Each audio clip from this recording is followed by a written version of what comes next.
మంత్రి దుద్దిల్ల శ్రీధర్ బాబు జన్మదిన వేడుకలను శుక్రవారం గోదావరిఖని మున్సిపల్ కోర్టు ముందు ఘనంగా నిర్వహించారు. కాంగ్రెస్ పార్టీ సీనియర్ నాయకులు, లీగల్ సెల్ అధ్యక్షులు కొప్పుల శంకర్ ఆధ్వర్యంలో జరిగిన ఈ కార్యక్రమం సందర్భంగా కేక్ ను కట్ చేసి స్వీట్లు పంపిణీ చేశారు.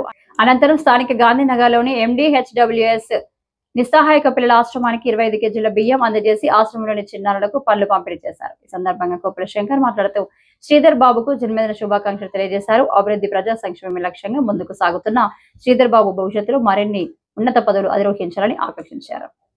మరియు శ్రీధర్ బాబు గారు ఐటీ శాఖ మాత్యులుగా అనేక విదేశాలు పర్యటించి మన తెలంగాణ ప్రాంతానికి అనేక పరిశ్రమలను తీసుకొచ్చి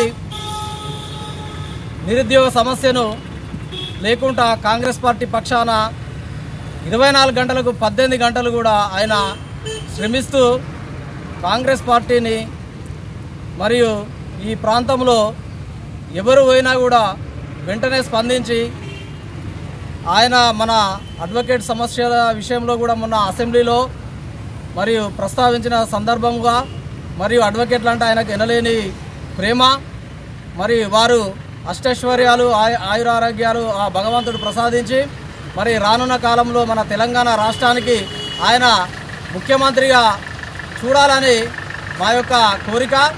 సార్, మీరు ఎప్పుడు కూడా అందరికీ ఎల్లప్పుడూ కూడా ఎనలేని సేవ చేస్తారు. మీరు ఆ భగవంతుడు మీకు అష్టైశ్వర్యాలు, ఆయురారోగ్యాలు కల్పించాలని కోరుతూ ఈ ప్రాంత ఎమ్మెల్యే మక్కన్ సింగ్ గారు మరియు ఇలాంటి డైనామిక్ ఎమ్మెల్యే గారు కూడా ఈ ప్రాంతంలో మనకు దొరకడం చాలా అదృష్టంగా భావిస్తున్నాము.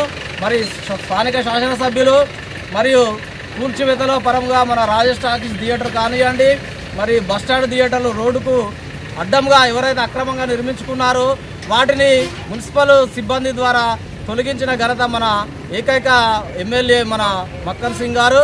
ఈ యొక్క అభివృద్ధిని ఎవరు కూడా తట్టుకోలేరని ఈ సభాముఖంగా తెలియజేస్తారు. కార్యక్రమంలో స్థానిక బార్ అసోసియేషన్ అధ్యక్షుడు తోటం సతీష్, రాష్ట్ర లీగల్ సెల్ నాయకులు Madasu Srinivas, legal cell convener Mushke Ravikumar, Mididoddi Varalakshmi, Tajuddin Baba, Jawaj Srinivas, Patha Ashok, Padmaja, కాదశి Shekhar, యాకోబ్, Umar, Boina Sridhar, Srinivas, సౌభాగ్య, శ్రీకాంత్, వెంకట్, పల్లవి తదితరులు పాల్గొన్నారు.